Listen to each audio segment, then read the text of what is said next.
The night and day difference in the offense for the Texans lies within the ground game productivity, and that could be how Houston gets the win at home Thursday against Buffalo.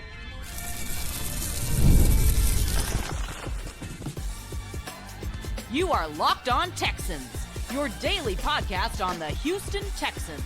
Part of the Locked On Podcast Network, your team every day.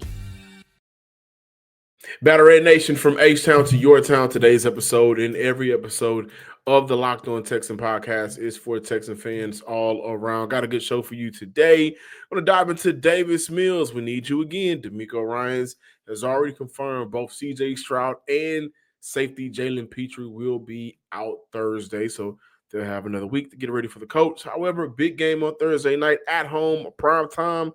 Davis, we need you again. And then also we'll talk about a little bit just how important it is to have a good backup in the NFL, right?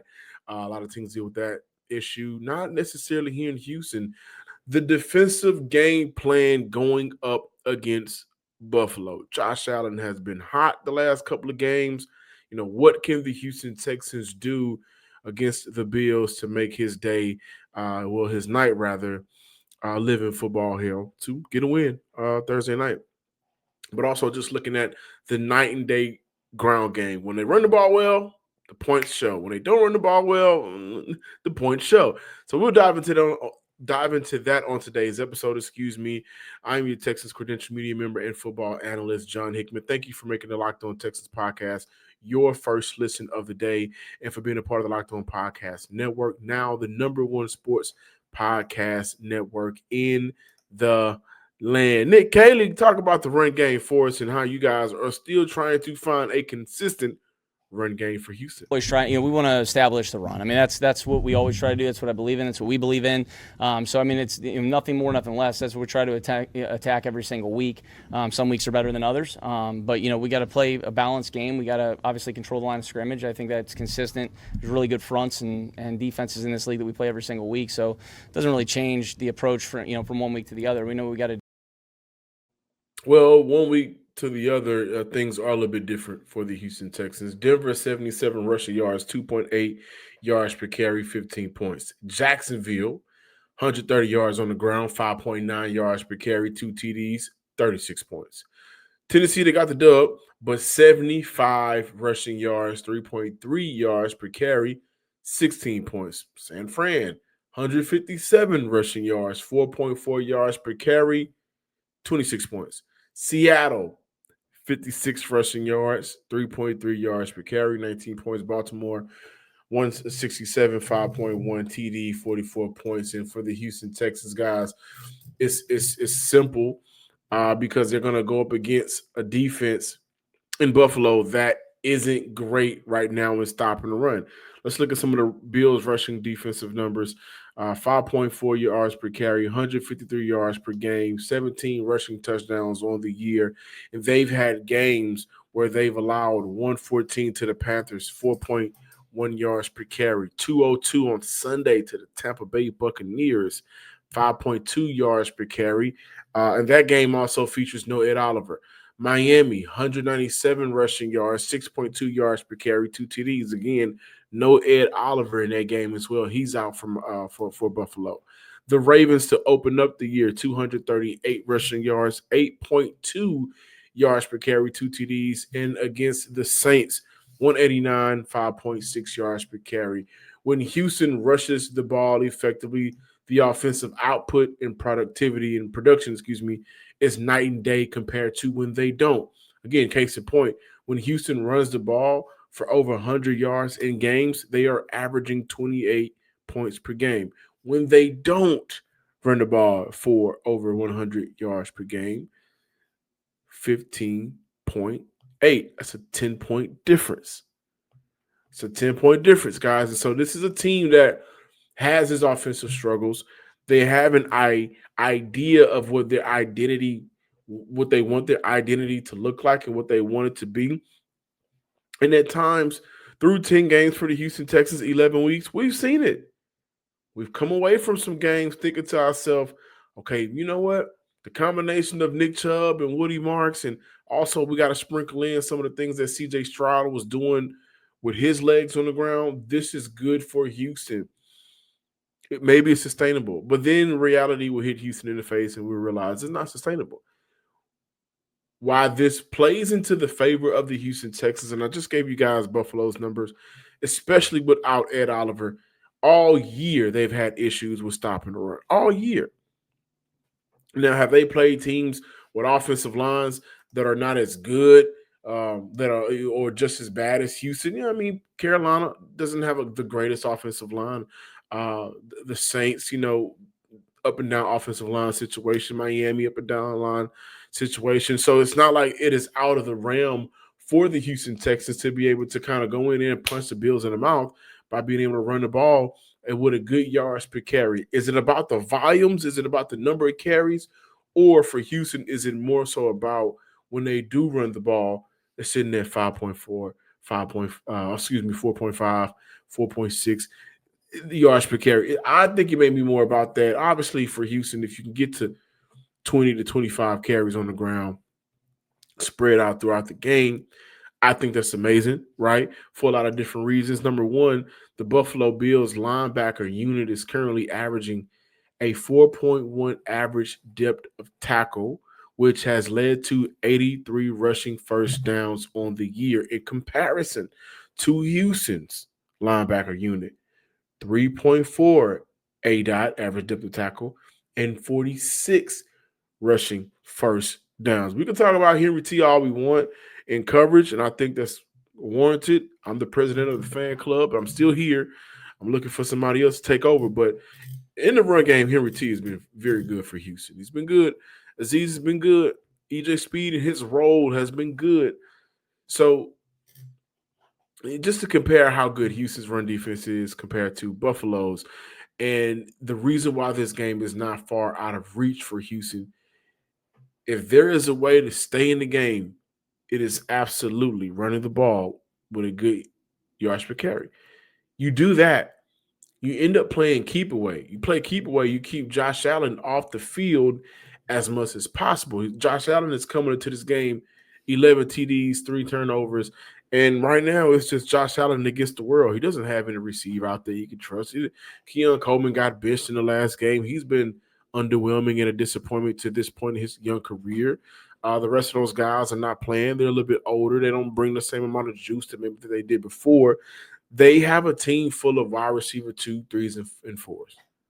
And that's the fact about it. So you put more pressure on Josh Allen to go out there and maybe have to create plays that are not there. And it's not like Josh Allen can't do that. But if he's not on the field and Houston's offense is on the field a little bit more, and also considering 17 rushing touchdowns on the year, Houston gets into the red zone, don't be scared to run the ball. Don't be scared to run the ball to the right side, especially if Howard and Trent Brown is out there, right? You keep Josh Allen off the field, you keep him cold, and that allows for Houston, which they did a lot last year, that allows for Houston to just control the game from within. Now, up next, how can Houston's defense eliminate any explosive plays from Buffalo's offense? And I'll dive more into my conversation and thought process around how the passing weapons out there for Buffalo just ain't it. And I think that's great for Houston. All right. They don't got Stephon Diggs. They don't got a Cole Beasley. They got a bunch of guys that are just Jags, just guys. Today's show is brought to you by our friends over there at Peloton. Look, folks, it's time to break through the busiest time of the year with a brand new Peloton cross-training Tread Plus that's powered by Peloton IQ. It's Peloton's most elevated technology and equipment yet that gives you real-time guidance, and it gives you endless ways to move, whether you want to work out by yourself or if you want to work out with your favorite instructor, like my personal favorite, Alex Toussaint. He always gets me fired up to tackle the day. And the thing I like about Peloton, it helps me achieve more in less times. They have features that help you plan, stay motivated, track your progress, and Peloton IQ also provides personalized workout plans and recommendations. That's something that I use right now during the busiest time of the year covering the NFL. They plan my workouts for me based on my mood, my vibe, and also my favorite instructors. So make sure you check it out and use it because it also helps you correct your form in real time and it maximizes your reps. It counts your reps so that you can do it smarter, safer, and more efficient. Let yourself run, lift, flex, push, and go. Explore the new Peloton cross-training Tread Plus at onepeloton.com. Welcome back, Locked On Texans listeners and viewers. The defensive game plan for the Texans. So, listen, obviously, DeMeco Ryans, I think this was last week, but he's mentioned it and spoke about this young man a lot throughout this season. Tommy Togiai, he called him the most consistent inside player for the Houston Texans, and I think that's absolutely true. You look at some of the numbers. Well, the numbers for Tommy T this year: 1 sack, 17 stops. That's PFF's metric on failures to reach line of scrimmage, 4 tackles for loss. He's been amazing in the run game for Houston, and I think of all of the players that the Houston Texans have on the inside between Togiai and Sheldon Rankins, I think they do the best job of that unit. When Daniil and Will Anderson on the outside are forcing things back in, they play the run well, and they understand how to stop the run. Those guys are typically at the right spot at the right time to make a play. And so I wanted to mention Tommy T and also Sheldon Rankins, who's been very good for Houston. They are going up against James Cook on Thursday, guys. James Cook. Cook he's not Dalvin. And I mentioned this on the squad show, like Dalvin was a beast. Dalvin had his time in the league. But when I look at what James Cook is doing for Buffalo, that young man was absolutely right to hold out. Is Josh Allen and James Cook. Those are the two guys. Right now, he's almost at 1,000 yards, and I'm sure after Sunday's matchup, he'll get to 1,000 on the year. He's at 968, but second in the NFL. But they're going to need guys that's going to be able to stop the run. I also mentioned how effectively the Houston Texans linebacker unit has been against the run this year. James Cook is 5.3 yards per carry. He also has 7 rushing TDs on the year. He's fumbled a couple times, but he's accounting for 44 first downs. And with the season, we got about 8 more weeks in the season, 7 more weeks. He's going to surpass career highs in all of those numbers, knock on wood, unless he doesn't get hurt. And so when I look at where it starts, it absolutely, as always with this defense, is going to start up front. However, yeah, it's going to start on the inside with those guys as being as impactful as they've been all year, but they're going to have to be on their A game. And just the focusing on James Cook, of course, I'm looking at some of his numbers, and when he rushes towards the right side of that offensive line for Buffalo, 4.5 yards per carry, 5.3 yards per carry, 6.3 yards per carry, a total of nearly 20 first downs, several yards of 10 or more. So, yeah, Sheldon Rankins, Tommy T, those guys are going to be extremely important along with the linebacker unit to just stop James Cook in his tracks more times than not. Because if he's allowing for Josh Allen to operate with short distance to downs to convert, then you're looking at a deadly Josh Allen. He can take it off. He can run the ball. He can do different things. And offensive coordinator knows that for Buffalo. DeMeco, Matt Burke, who saw James Cook and Josh Allen last year, they absolutely know what those short distance to downs and how deadly that could be for the Houston Texans. And I'm also just looking at a few other things mentioning James Cook and, of course, Josh Allen. They have 35 runs of 10 or more yards this year. James Cook has 243 breakaway yards, and that's PFF's 15 or more yards on the year. So as much as we talk about Josh Allen being who he is, 2024 MVP, regardless of how many of us may feel, the reality is, look at that offense. And I'm glad I'm setting it up this way. Who do you fear on that offense? Obviously, boom, you're going to fear Josh Allen. after Josh Allen, obviously you're going to fear the combination of James Cook and that offensive line. And then this leads me over to who you should not fear, which is going to help Houston win 2 of the 3 phases of the game. And that is their wide receiver unit. Listen, the combination of James Cook and that offensive line is important because James is averaging over 5 yards per carry on the year through 11 weeks. Josh Allen has only been sacked 20 times, and a lot of that is due to the elusiveness that Josh Allen can create by himself with his legs, but also the offensive line is just playing good football. Let's take away James Cook. The Houston Texans this year, they've done a good job in majority of their games defensively of taking away things that opposing offenses do well.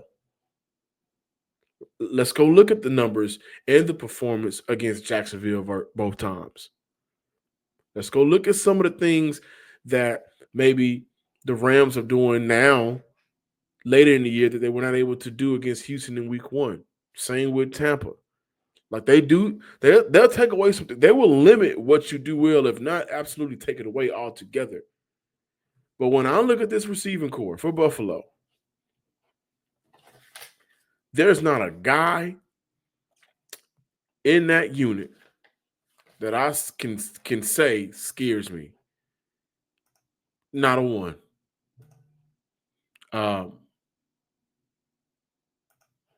The unit I think is extremely underwhelming, is disappointing.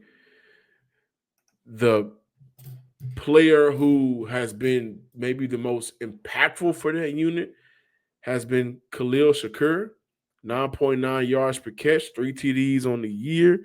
But that's a slot receiver. Okay, you look at the matchup there.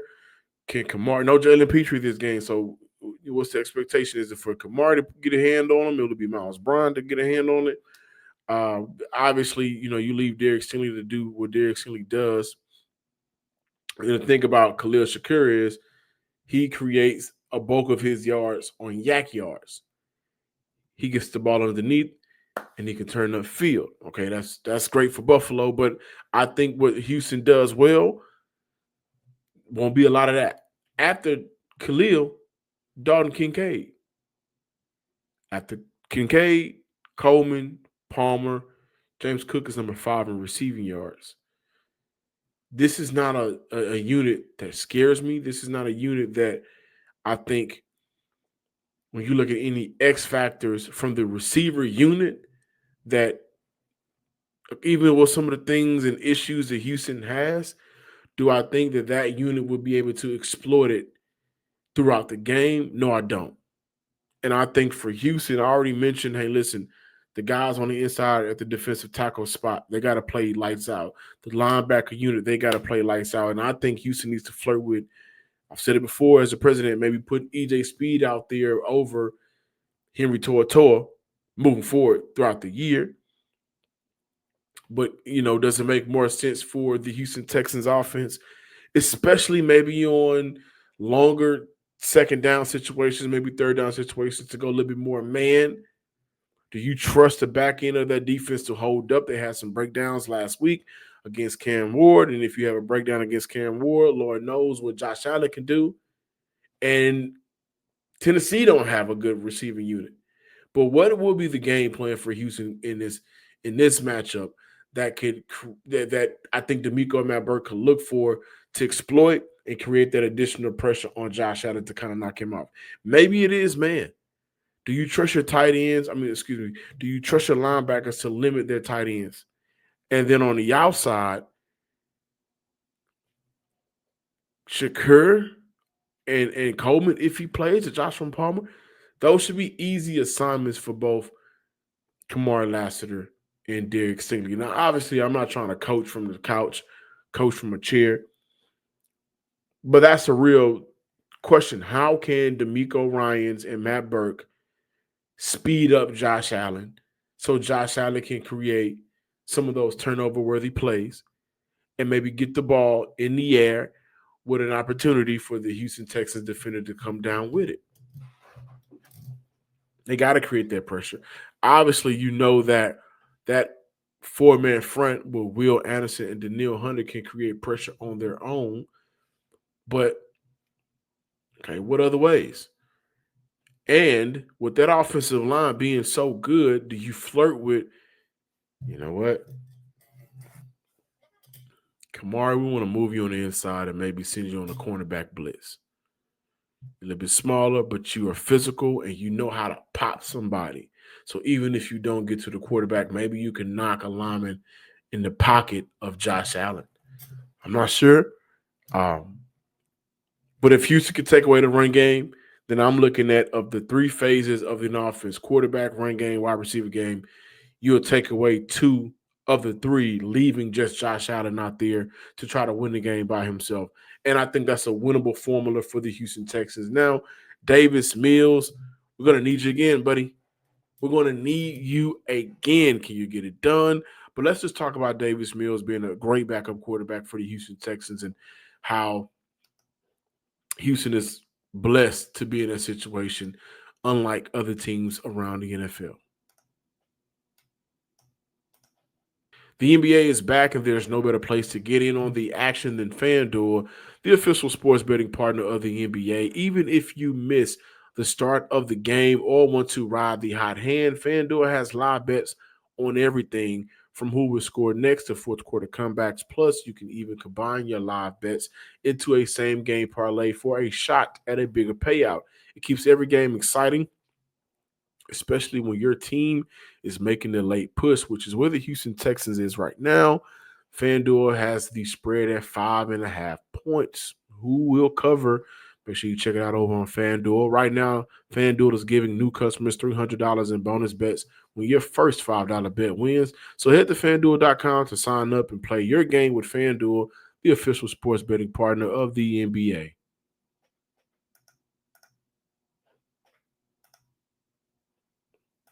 Before I dive into this conversation, as I look around the NFL, go to the AFC North and the chaos going on with the Cleveland Browns. And it's always some quarterback chaos with that franchise.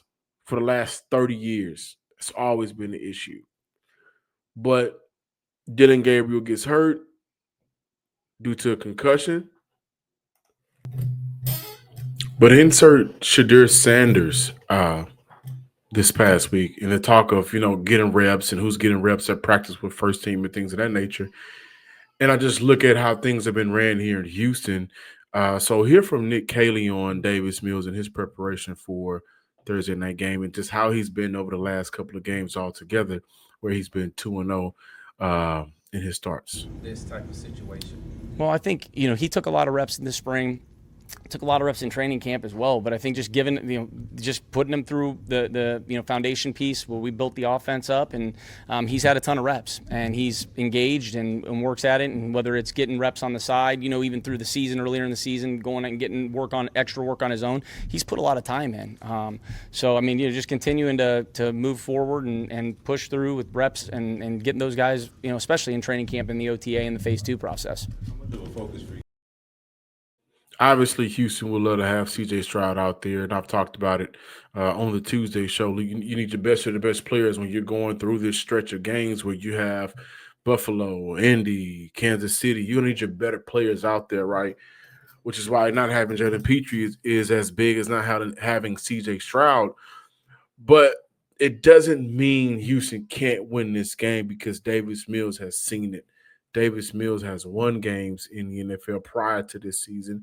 And I think a blessing in disguise for Houston is, listen, they came in with a new offensive coordinator all together, and everybody had to get reps. And so how Houston has traditionally, just to take you guys through how Houston runs their training camps, traditionally, there isn't a real first and second team. It is, but you'll see Davis Mills out there with first team. You'll see C.J. Stroud out there with the second team guys. You'll see the third string out there with the second team guys, and vice versa. So it's really about just a collective effort on everybody having an understanding of what the offense is asking of not only the quarterbacks, but the offensive line, the running backs in terms of protections, and the tight end unit and the wide receivers all together.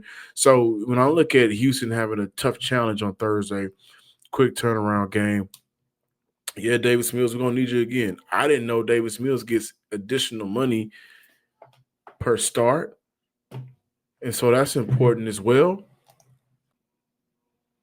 Yeah, contract incentive for Davis Mills. Each win where he plays 50% of the snaps in the game, he gets an extra $50,000. So he's already up $100,000 for his last 2 wins. Shout out to Texans Cap on Twitter for that information. Davis Mills, Houston is going to need you again.